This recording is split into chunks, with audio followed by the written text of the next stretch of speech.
We are live today. Thank you so much. This is Bianca for Texas here at Latinos for Trump, coming live to you with Luke Negron out of Pennsylvania.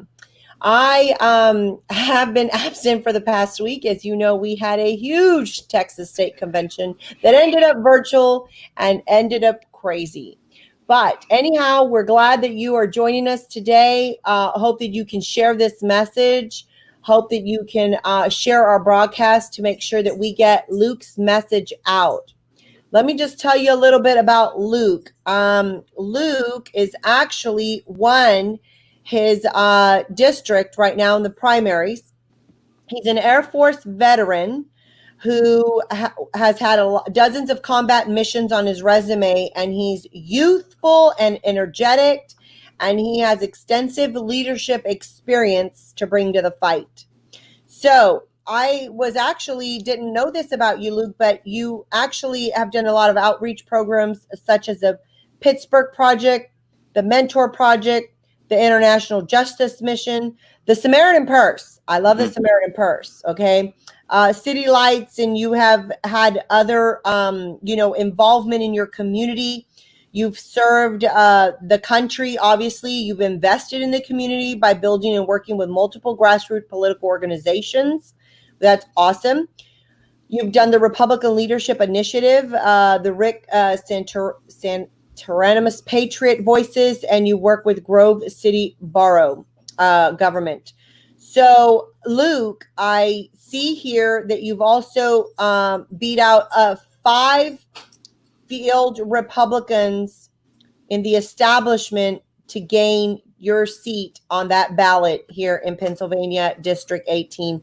What an accomplishment at such a young age. I just applaud you for that. This is the exact energy we need in the United States. So, Luke, tell our audience a little bit more about you and how you made this possible. You beat 5 establishment people. This is phenomenal news. Tell us a little bit about that.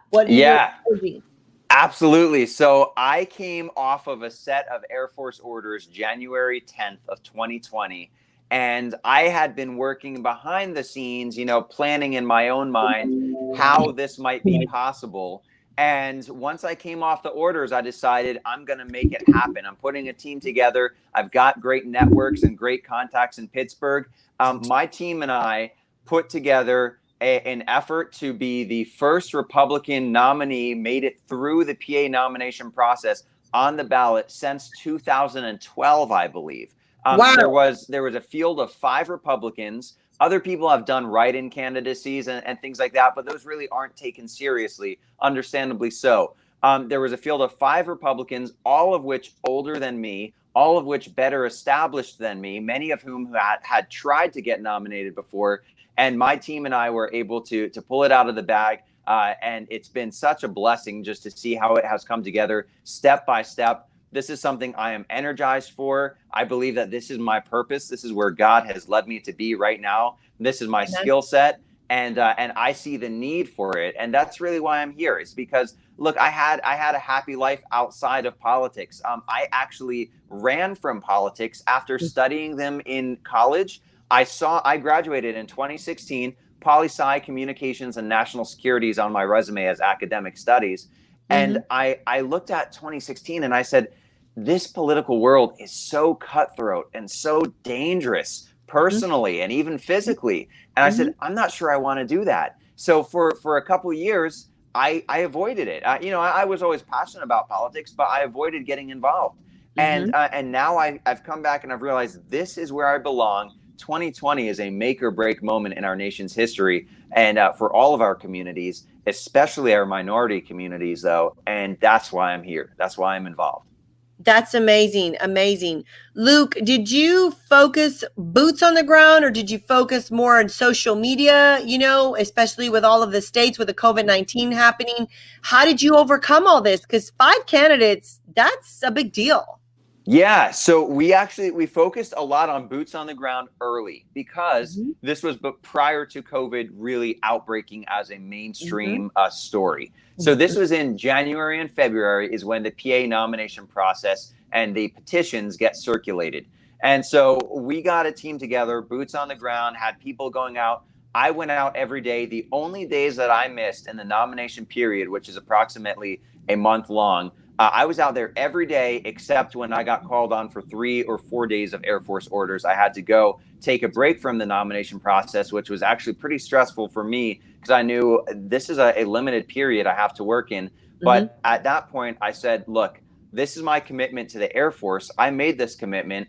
And if it's God's will, it's going to happen anyway. Other good people are going to come alongside me. And that's where the boots on the ground people went out and helped me to get it done. So we did that. But then we also have been prioritizing social media and online presence. And we plan to do that anyway, even prior to COVID-19, because that's one of my strengths. As a young person, 27 years old, I grew up knowing and understanding the importance and the ins and outs of social media and of viral campaigning. So that's something that I plan to leverage. And then COVID-19 pushed everybody online. Yes, and now everybody has to do their campaigning there. And that's actually a benefit for us that we're able to use. Amazing. Amazing. I applaud you. 27 years old. Wow. And you've earned the nomination, beat out 5 candidates in Pennsylvania, District 18, you said. Luke, and just, we're not getting off yet, but where, because right now I've got a good audience, where can they find you, online? How do they website, pages? Yeah. So I have Twitter, Instagram, Facebook, and a new Amazon store actually now that just dropped with some cool baseball tees that we have for the campaign. All linked, though, to keep it nice and streamlined at negron2020.com. That's negron2020.com. And all of the social media is linked there currently. You can go check that out. Check out some of my policy positions and some other things that I put up there for people to get to know me and what I stand for. That's awesome. So that's great, because that's what I was going to ask you next is I want you to tell me, I know you're running on several policies, but when I had was on another podcast with you, you were talking about some of your passions with policy, and I want you to focus on your top 2.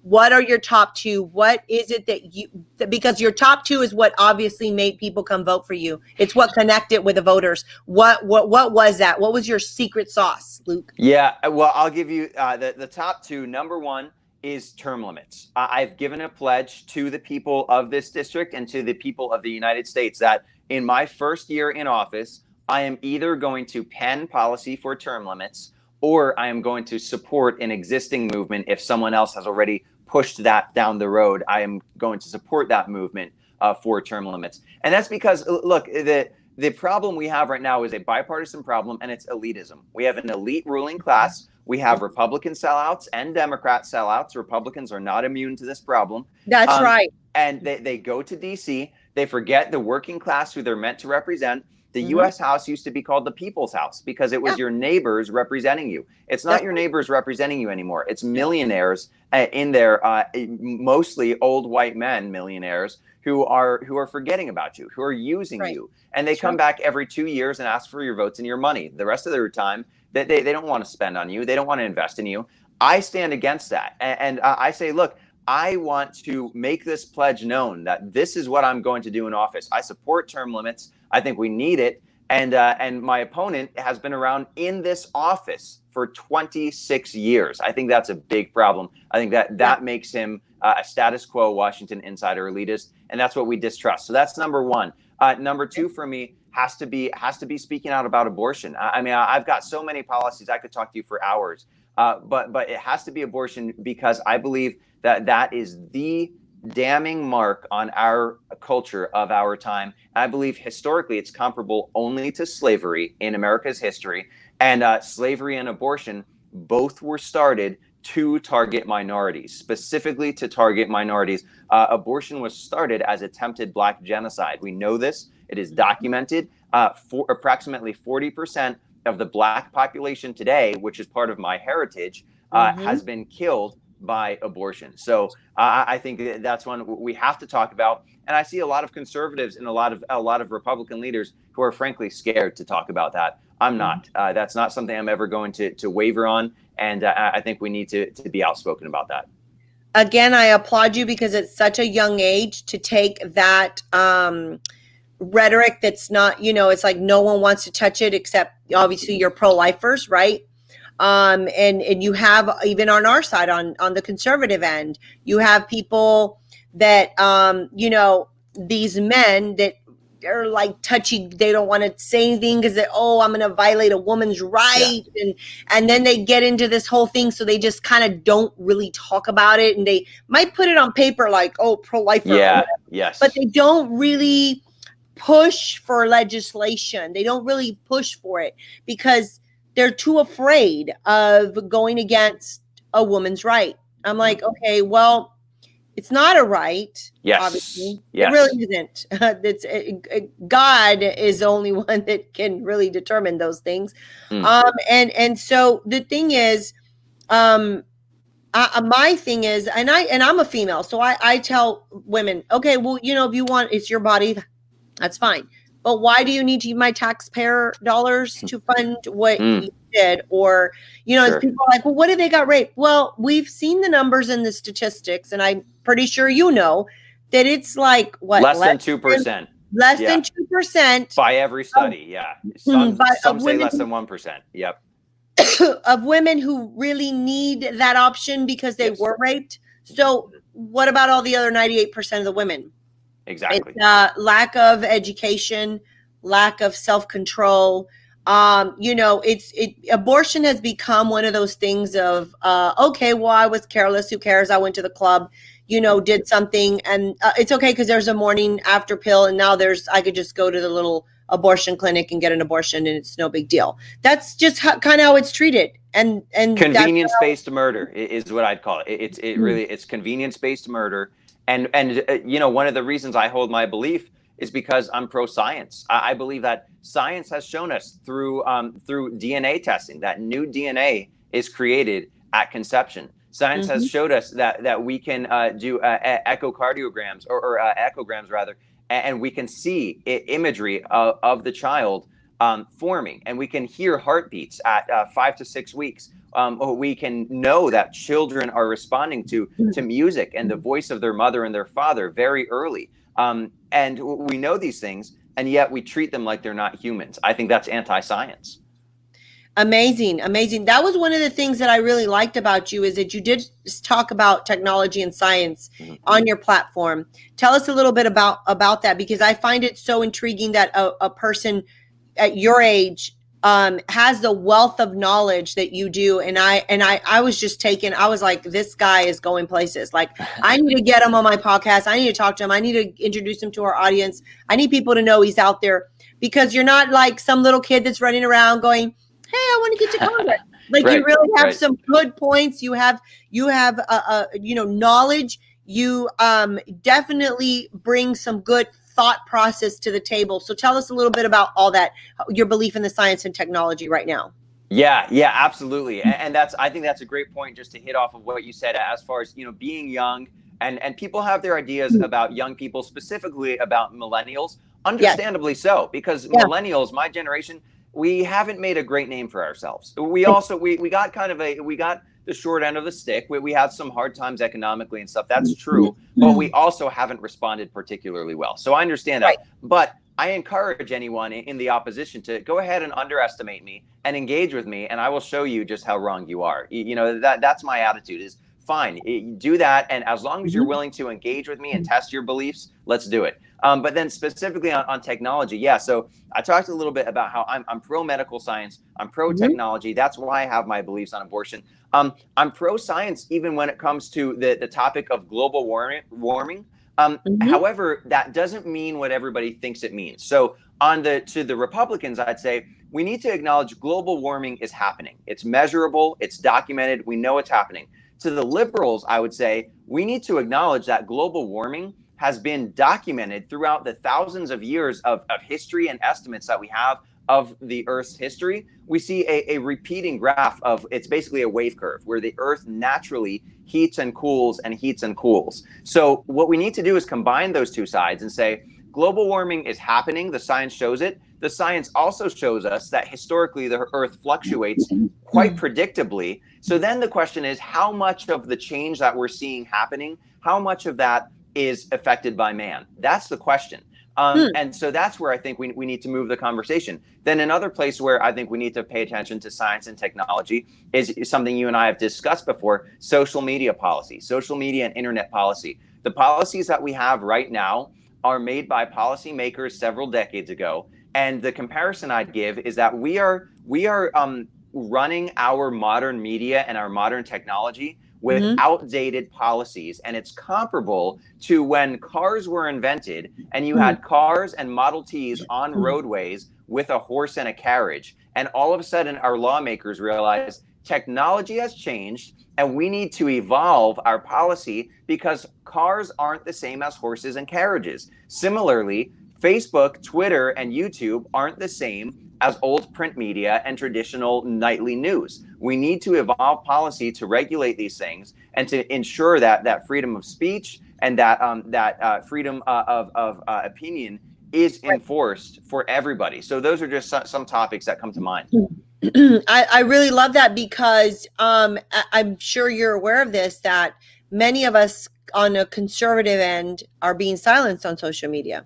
Of course. Tremendously. Twitter, Facebook, Instagram, you name it, they own it all. And it's kind of become dangerous because, you're right. Listen, in the, 10 years ago, 12, 15 years ago, you had to go pick up a newspaper. Yes. There's no way to manipulate it, right? I mean, you had to go pick up a newspaper. You got them at your door. You had to sign up for the local newspaper to read current events that was going on, right? Now you can pretty much read everything that's going on off of your phone, right? You can just scroll through, pick the stories or whatever. However, many of us, if we have opinions about something, we're labeled as fake news. Yes. Well, I mean, I don't remember 10, 12, 15 years ago, people saying, hey, you picked up a newspaper article and it was like, hey, that's fake news. Yes. You read it. There was some kind of respect for journalism to say, you said, well, if they printed it, this is probably what's happening.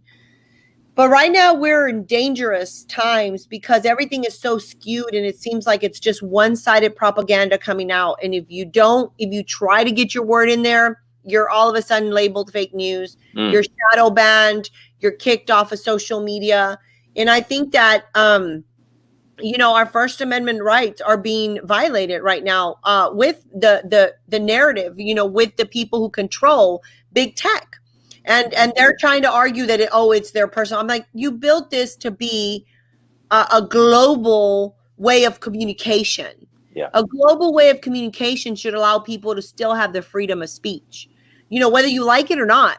I mean, I don't agree with a lot of the things that the left says, but I still have to, it still sometimes comes out on my feed. Yeah, and you don't want to silence them, right? Yeah, it's and like I'm the just right like, to say okay, that. not my problem. But, I just kind of go through there and I'm like, sometimes I'll be like, okay, they're really crazy. And I'll just keep scrolling. That's my opinion. It's my opinion. But they don't allow other people to do the same for me. It's like, I get notifications, Luke, and they say, hey, your page is no longer, you cannot invite friends to like your page because you have gone against community standards, or you are now running, this is the last warning, your page will be unpublished because you're false news. I'm like, what? Because, I just, it's hard. And we don't have a lot of elected officials other than, I think, Ted Cruz, and there may be one or two others that are really kind of trying to face this issue head on. So I think at your age, it's what we need. We need new, fresh mindsets up on Capitol Hill, talking about the real issues that are going on and trying to preserve our constitutional rights and trying to preserve our rights, period, so that we can remain the country that we are. And so what is going to be one of the things that you think, that whether it's a challenge or whether you are going to just take it straight on, how are you going to deal with this censorship on Capitol Hill? Yeah, that is really the question of our time when it comes to media, is how are we going to deal with this? First, I think we need to debunk the myth around it that I've even heard a lot of conservatives buy into, which is hey, don't we believe in free markets? This is a private company. It's not an infringement of free speech for them to silence you because it's their private company. The answer is no. And here's why. Because these companies receive millions in government subsidies every year. Google, Facebook, I believe Twitter as well. They receive government subsidies, which means they gave up their right to be called a private company. Number two, they lied to lawmakers when they told Mark Zuckerberg in private that they are a publisher, or Mark Zuckerberg told Congress rather in private that he is a publisher, and told the public that he is not a publisher. Those are two different legal guidelines that you'd have to go by. Right. Number three, they lied to the public by shadow banning us. They said that they don't shadow ban. Twitter's leader, Jack Dorsey, famously said this, and then it was proven that they do shadow ban. So there's the three-strike system, right? You receive government money, you're lying to our lawmakers, you're lying to our citizens, you are not a private company, you are infringing on free speech. So we need to debunk that argument, and it's an easy one to debunk. So then number two, I think there are some really simple common sense guidelines that we need. These companies need to publicly publish their guidelines for posting, and then they need to evenly enforce them. So if Republican man comes out here and posts a picture, and Democrat man comes out here and posts the same picture or a comparable picture, and the Republican man is banned, shadow banned, and the Democrat is not, that should be legally liable territory. Where then this can be brought into court and you can say, I am being unfairly targeted by this government subsidized entity, which, by the way, there's a fourth argument or a fourth strike, which is that these social media sites are essentially public goods, just like electricity and just like water, just because they are so essential to be part of today's society and part of today's economy, they are a public good. That one is a little bit less of a slam dunk than the other three, which is why I list the other three. But I think there's an argument to be had there. So for equal enforcement. Oh, we've lost. Oh, there you are, Luke. We've lost you. Hold on, if you can hear me. Guidelines. Oh, there you go. There you go. We lost you for a minute. Can you still hear me? I can hear you now. And for some reason I can't hear you right now. Actually. You cannot hear me. Here, let me see. You got off the podcast. Try this. Can you hear me now? Okay. How about now? Can you hear me? I'm sorry. I'll keep talking, but I can't hear you right now. So I'll finish this thought, and then we can try and fix this. But yeah, so we need to publicly publish these guidelines and then have them equally enforced. I think that's step number one. It's a really simple, fair step for all of us to agree on, and I think we all should agree on that. Let me just see. Can you see if your mic is muted? Because you went silent for me. It's not. But hold on. Let me just bear with us, guys. Bear with us for having. Let's see here. There we go. Gotcha. Can you hear me now? Yes, I can. Okay, great. Sometimes we have to kind of leave the studio and pop back in. So sorry, guys. I'm glad you're hanging in there. We could hear you though. We could definitely hear you. Hey, that might be social media trying to again silence us and mess with us, right? So, Luke, you brought up a good point. About these social medias should have some kind of published guidelines, and I'm going to tell you. So, I have been dealing with this myself, with our organization, with my own personal pages. And they do have now, they didn't used to really have this that I am aware of, but they have this printed page now that gives their little standards for people who are publishing, right? And the fake news and how they're doing the fact checking. Yes. Well, you look at their fact checkers, it's all left-winged. Yes, all very biased. Yeah. All biased. Okay. Now, second of all, it clearly states on there that politicians and media people are exempt from fact checking. You will be seen as it's your opinion. Well, guess what? I'm an elected official in my county. I'm also media credentialed. And they're still fact checking me. I've sent them the proof. No answer. No replies. I've multiple emailed them. I've emailed the fact checkers with my stuff saying, I am not My pages should not be fact checked because I'm number one, an elected official. Yes. Number two, I have Yes. media credentials. So do you think that I've gotten an answer back? No. Have they taken the strikes off of my pages? No. They just ignore me. And then they give you no way to say, they give you a process of what to do. But guess what? Once you submit the process to your fact checkers to appeal, if the fact checker doesn't respond back to you and they're not, that's it. It's the end of the road, right? It's the end of the road. There's no, hey, after, if you don't hear from somebody, this is an email to email. There's no other road to anything. You're exactly right. There's no, hey, contact Facebook at the end of the day, send us an email or a message or an inbox support, something to say you're not getting results or no one's answering your emails. There's nothing, nowhere else to go, Luke.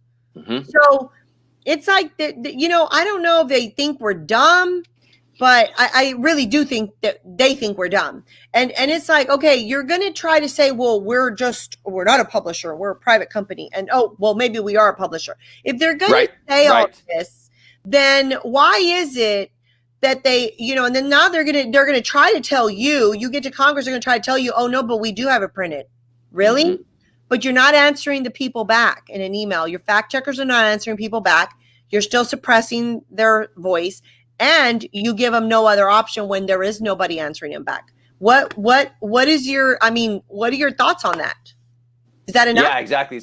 So it's not enough. And like I said, I think that there needs to be new policy, which specifically regulates YouTube, Instagram, Facebook, all of these forms that receive government subsidies and makes them legally liable. So just calling them a publisher, I think is not quite going to be accurate, because calling them a publisher, that's an old categorization for different media from the past. But we can use that as our benchmark and start making a modified form of them as a publisher. And the big thing is, if they are legally liable for shadow banning individuals and for not enforcing laws equally, then I think we will see some lawsuits, which will be good.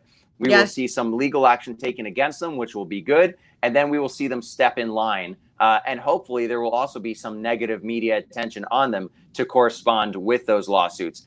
So the first step, though, there is we need policymakers who understand that world and then who care about that world and want to make this policy that says, you, Bianca, if you're being unfairly targeted, and you can bring in your printed out policies from them and show how they are legally not upholding their end of the bargain, then you have a legal case against them. And again, this comes back to, look, if you're going to be receiving government money, you play by government rules. If you're a private company, if you're a mom and pop pizza shop, and you say, hey, I decide that I don't like it when people talk like that in my shop, so you need to get out, that's fine. That's different because you're a private entity. But when you are a massive social media organization claiming to support free speech, claiming publicly to not be a publisher, and then in private with Congress to be a publisher and receiving government money, that's when I say, okay, you have a new category that our lawmakers need to create now for you, because you have made your own new category and our laws just don't recognize it yet. So we need lawmakers who understand that and who say, all right, let's bring people together and let's workshop this and make something that enforces equal treatment under the law. Amen. Luke, it's been great talking to you today. I know you're a very busy young man, that, obviously you got a race to win in November. And I just thank you so much for spending this afternoon with us and coming on here and allowing our audience to, first of all, get to know who you are, get to know your name, know that you are out there, and spread it across as much as we can through our MAGA conservatives and our bandwidth here. And Luke, I just, again, I applaud you. I am just, wow. I'm wowed because I'm like at such a young age to see your energy. Whatever we can do to help you, we are here to help you. We want to make sure that we get your message out and that we get people to know that, they got to go vote for you. We got to send more people like you to Congress. It is time for change. It's time for us to send reinforcements to the president. And Yes. that's what Yes. that's how I feel. I see that you could be like, not to compare at all, but I could see that you could be that new Matt Gaetz, just going up to Congress. And, he kind of was young too. He kind of Yes. went out there and won. And now he's very outspoken and has become very popular among millennials. So I can see that for you. I see you going many, many places. We are with you. God bless you. And one more time, let our audience know how to find you. And more Thanks so how to much. donate. Yeah. So thank you, Bianca. I mean, this has been amazing. I love being able to network with people around the country. And reach out at negron2020.com. There's donations available there. There is a guide to mail to our PO box, physical donations, or electronically donate. You can find all of our social media linked at negron2020.com. Amazing. That's amazing. Well, thank you so much, Luke, for being on the show with us today. Thank you to my audience for being patient and listening to Luke's message. Please help us share his message. Share it amongst your network of friends. Share it through all of our conservative pages so we get Luke's name out more. Listen, he has just beat out 5 Republican candidates in Pennsylvania and District 18 to become the person that is on that ballot for November 2020. So, Luke, we wish you the best of luck. Again, we are here for you at our organization, and we hope to have you back on with us later on as you continue to just keep us posted on what's going on the ground in Pennsylvania. Let's do it again. Thank you so much. Thank you so much, Luke. God bless you.